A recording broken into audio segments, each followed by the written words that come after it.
Third symptom.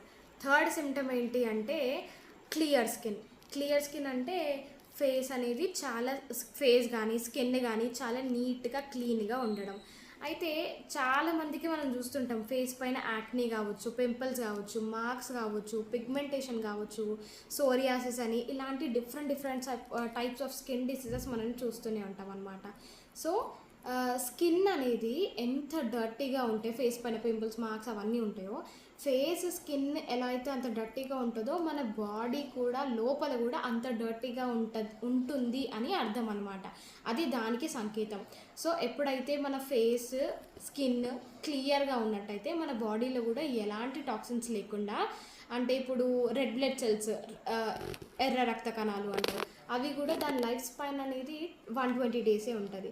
So ఆ 120 days అయిపోయాక అది బయటికి ఎక్స్క్రీట్ అవ్వాలి. అది అలా కాకుండా ఫీమేల్ హెల్త్ ఇష్యూస్ అవన్నీ అలా ఉండడం వల్ల మనకి స్కిన్ దానికి చూపిస్తుంది అనమాట. స్కిన్ బాగాలేదంటే లోపల కూడా బాగాలేదు, టాక్సిన్స్ అన్నీ అక్యుములేట్ అయ్యి ఉన్నాయి, ఇక్కడ ఎలా అయితే బయటికి వచ్చి ఉన్నాయో లోపలికి కూడా అట్లా పేరుకుపోయి ఉన్నాయని అర్థం అన్నమాట.